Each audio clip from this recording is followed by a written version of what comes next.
Hey everybody, welcome to Past Chat. I am your host, Gina Parker. I am here with my special guest co-host, Heidi Tabing, the famed voice actress. Hey, what's up? Hello there. Heidi, I what are you watching this week? did put on a bunch of like 90s nostalgic Halloween movies on hold at the public library.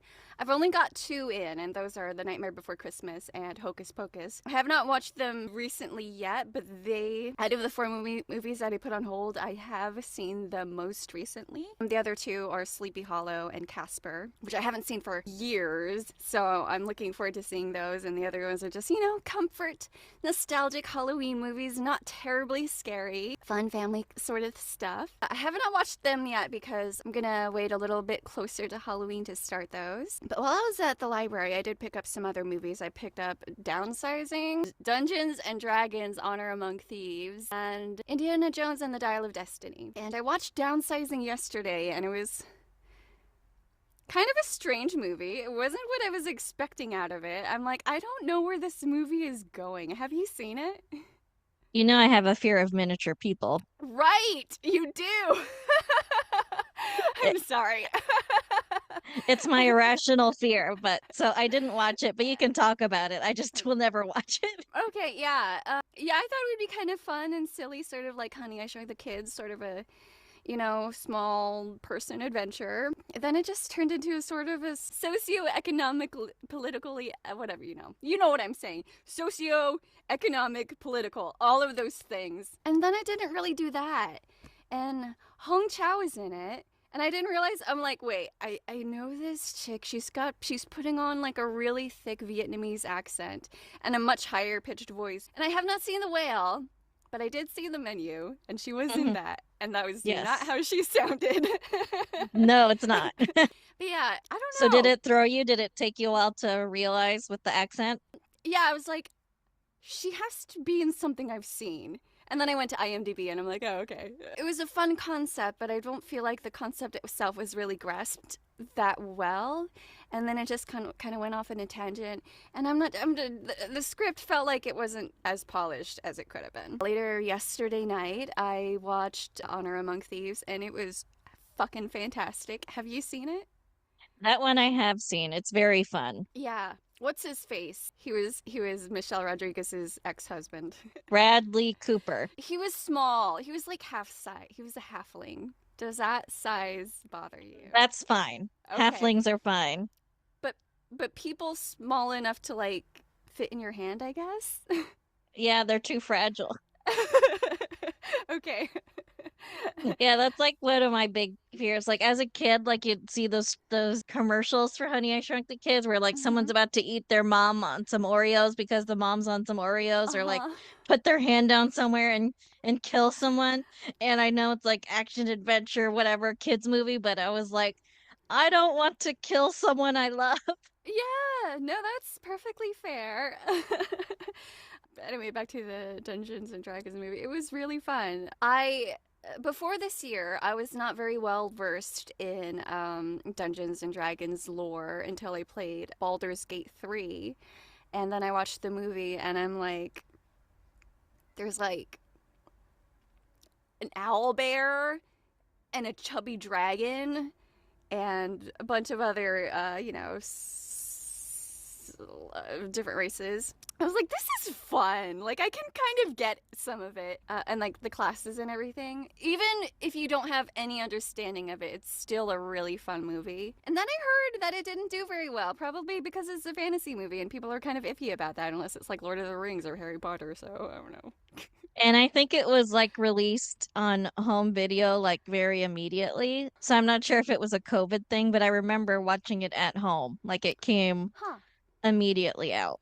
I feel like it just came out like last year. I kept scrolling through my Netflix and I was like, oh, Fall of the House of Usher. So I started watching that today. I think I just finished episode 4, The Black Cat. And I think it's really cool how they're like deriving them. I have not read The Fall of the House of Usher, but I have read a lot of the other stories that the episodes are named after. I think it's cool that they're incorporating that story, but also like the other stories and making those things happen within everything that they've established within this family. Mm-hmm. So I think it did say in the beginning that it was like, you know, the content warnings on the show front page that it was going to be gory, and I'm like, I fully expected that, but I was like eating. Have you seen it? Yes. Okay, I was eating noodles when the acid came out of the sprinklers and they started burning, and I'm like, I'm still gonna finish my bowl, but Slower, maybe. yeah. I'm like, it looks like, you know, parts of them have melted off onto the floor, and then yeah, and then you see like exposed ribs, and I was like, that is not appetizing. What's her name? Carla Gugino? Hmm. Um, she was a mom from Spy Kids, and she's also in this. And she looks fucking amazing. She's like 50 something. I'm like, I wanna be like that when I'm 50. Well, I did want to plug you a little bit, which Mm, is you did the English dub for Sleep on mm-hmm, Apple TV. mm-hmm, And is there anything you wanted to say about that? mm. That would also be a good watch for Halloween. It's a dark comedy thriller. That's how the director likes to put it. So there are some like creepy parts, but it's not like a flat out horror movie. That's my first live action dub. My first time doing ADR. Like I have done like dubbing and matching lip flaps for there's this indie anime called The Odo-chan Show. And I think actually the Halloween special is going up tonight. For some of the episodes of that, I did have to like match the timing and the lip flaps. For Sleep, the rhythmo band way of dubbing over things, which means that instead of getting a plain text script and then trying to match it up with the picture that they show you, they like do the three beeps, and then on the third beep you like start speaking, and then you kind of just have to memorize the lines one at a time with that method. But with a rhythmo band, it's like it's kind of like karaoke. You like the lyrics go by, they scroll by on the bottom, and you just have to like match the timing of it with the picture. Because it's live action, you have to also we try as best as we could to match the mouth shapes as well as like the mouth opening. But sometimes it's really hard because like you only have like 2 seconds to say a line or something like that. And you have to like translate it well enough from Korean to English while also trying to match, you know, the mouth shapes. So some of those are a bit tricky. But yeah, overall, pretty cool experience. That's really interesting. I've heard about the three beeps thing because I remember hearing Busy Phillips talk about doing ADR for like her outdoor scenes and now she's on a musical show called Girls5eva where they have to like go over their singing again. And so she says they still use the three beeps to like, you know, Oh, dub cool. dub dub themselves. That's funny. Remember when we did that when we were doing Pals and Pat? Yes. Yeah, that was like very low tech, but y'all dubbed over yourselves. See, I'll talk about Girls5eva since I just brought it up. That's a fun one for anyone who's looking for low stress, relaxing comedy. It's a musical comedy about a girl group from the, I guess, early 2000s, still in the Britney Spears era, I think. But like they broke up to like go solo and it didn't really work out for any of them. And then they decide to reunite 20 years later when they're in their 40s and 50s to like do the girl band thing and go on tour. So that's fun.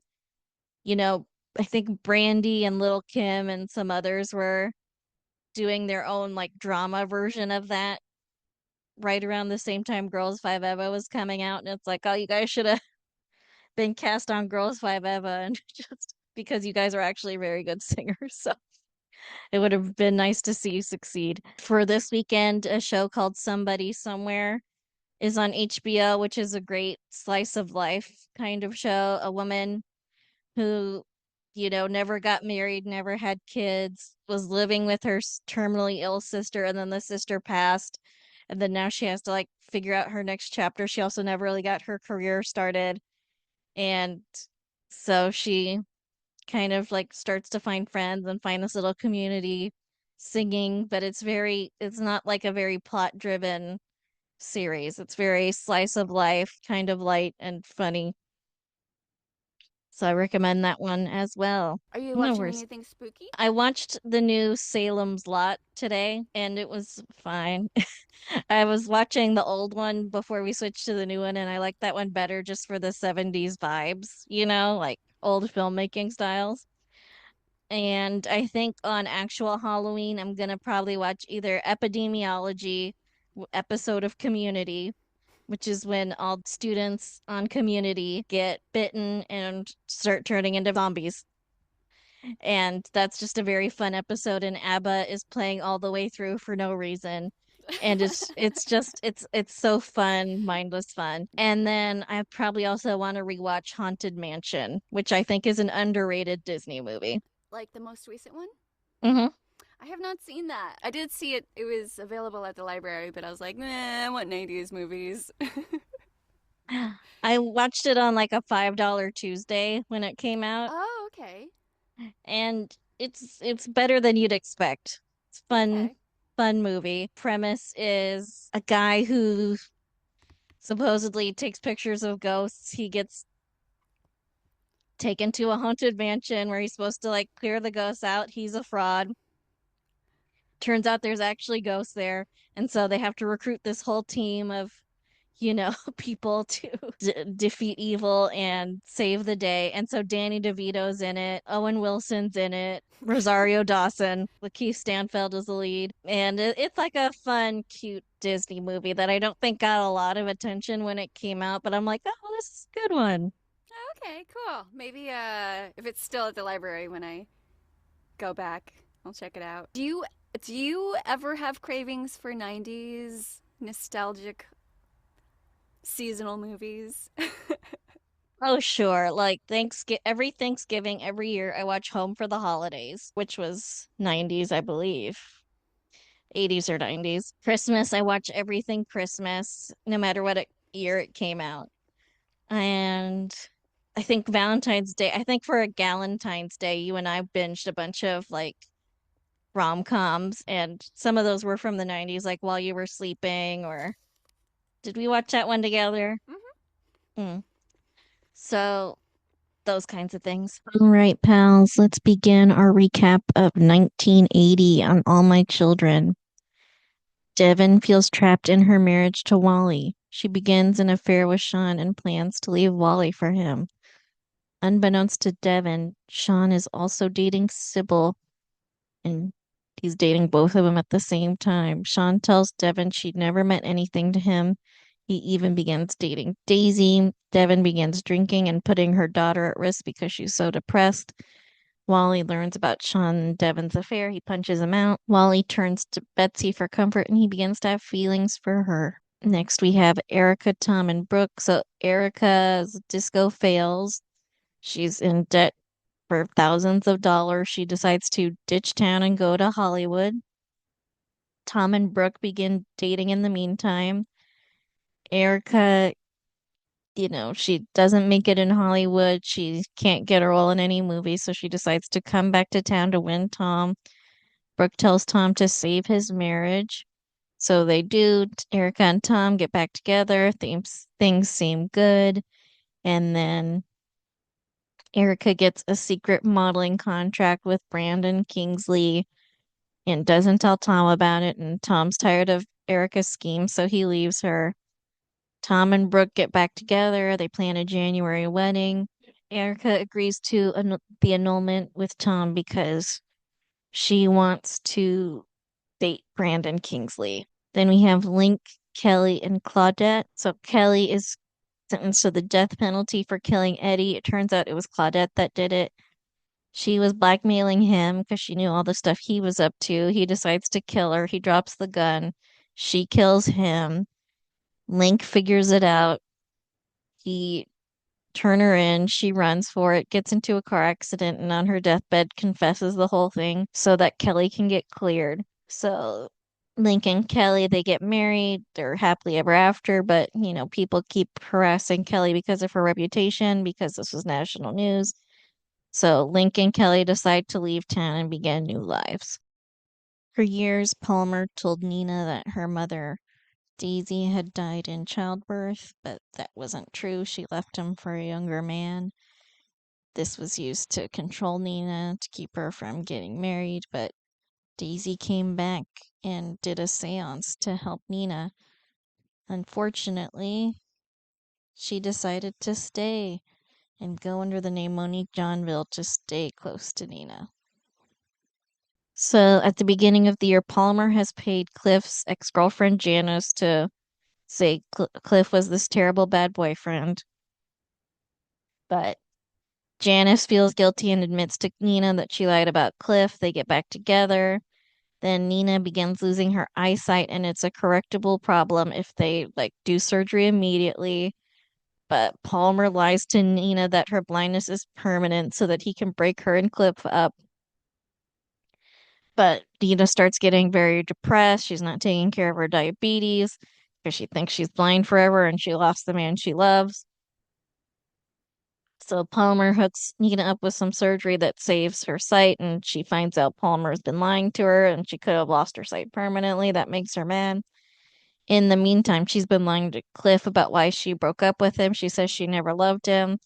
Cliff gets depressed. He sleeps with Sybil, and then, he and Nina get back together. Palmer shoots himself. Cliff saves his life. Cliff and Nina get back together. They have a big wedding, but Sybil reveals she's pregnant and she does not want an abortion. So Nina leaves Cliff. Cliff saves Nina from a diabetic attack. Nina's in a bank that's held hostage.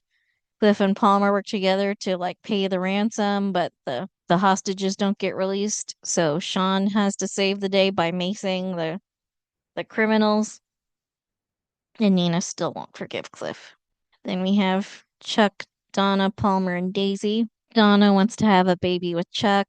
She gets desperate enough to turn to a baby broker and uses Palmer's money to keep Chuck from finding out. And she and Palmer are talking all the time. She's confiding in him.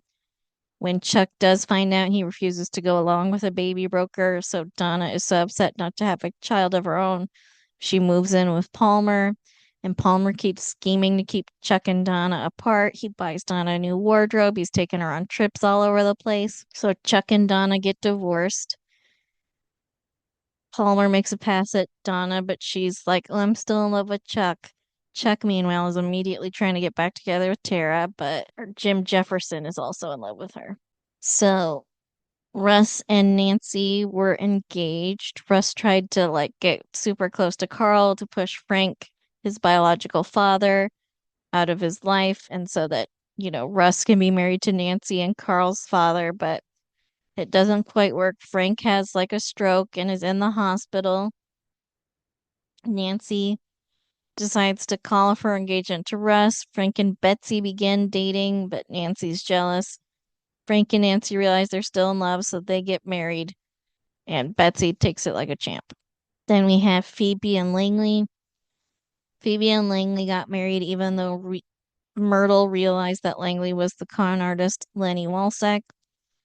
Langley signed a prenup that said he would get everything in the event of Phoebe's death. And so Langley agreed to it, thinking he'd just maybe kill Phoebe to get her money. But Link learned the truth and agreed to keep Langley's secret and keep his mom happy. But if Phoebe was mistreated or harmed or killed, he would step in and destroy him. So Langley decides to use Phoebe's money in a get rich quick scheme. He loses all of her money when it falls through. He has to win it back through this poker game where he's playing with marked cards, and he manages to get the money back. But Phoebe's like, what's with this missing money? I'm going to investigate it. So Mona and Charles, Phoebe and Charles finally got a divorce when Phoebe was ready to marry Langley. And so Mona and Charles got to get married too and went on a long honeymoon. They're having a nice time. Colin Ellen were planning their wedding until Anne came out of the sanitarium. And then Anne wanted back with her husband Paul. She didn't know anything about Ellen, so Ellen sought comfort with Mark. And then Anne figured out the truth, but Paul was running for DA, and so Anne agreed to stay with Paul to avoid him losing his campaign. Ellen and Mark got married despite Paul asking them not to. Paul asked Anne to stay with him after he won the election, but she couldn't, knowing he was still in love with Ellen. So then we have Benny and Estelle. So Benny is married to Edna Thornton, but Benny is still hung up on Estelle, and so Edna begins cheating on him with this rich guy named Hank. And then she just basically leaves Benny for Hank. Estelle came to town with pneumonia. They started to reunite and fall back in love, but Estelle's husband, Billy Clyde, broke out of prison. He kidnapped Estelle, locked her in a coffin. He was holding her for ransom, which Langley and Phoebe paid. And then Benny was also kidnapped and taken hostage by him. And then Chuck rescued both of them by knocking out Billy Clyde and getting him arrested again. But Billy Clyde raped Estelle during the kidnapping and left her pregnant. And Estelle said she wanted to keep the baby. And so Benny asked Estelle to marry him and told her he would raise the baby as his own. Little Emily Ann. Then we have Phil. Phil died when his plane was struck by lightning. R.I.P. Phil. So then we have Kurt Saunders, who came to town abusing his wife, Leora. His daughter, Carrie, also came to town. Carrie says her father caused her mother's death, but Kurt convinced her otherwise. Carrie is also dealing drugs. She's dealing drugs to Tad, and Tad is also being convinced by Carrie's boyfriend Jerry to deal drugs himself. In the meantime, Kurt keeps abusing his wife Leora, and Joe Martin is realizing something's going on and that she's being abused. And so they start getting closer. At the same time, Ruth, who lost her son Phil when his plane was struck by lightning, she becomes obsessed with their son Jake. And she stops working to be home with him all the time. She can't even go to a wedding without leaving to come home early to him to get to Jake. And it's like she needs professional help. She's become so obsessed with Jake. And so Joe and Leora start getting closer and start developing feelings for each other. And that's where we leave things in 1980. Thanks for Well, listening, y'all. bye. Bye. Thank you for listening. Our theme song is Wouldn't It Be Nice by Sound Mirage featuring Lady Rand. Please rate and review, download, subscribe, all the things. And you can email us at amcrewatch@gmail.com. Thanks. Talk to you next week.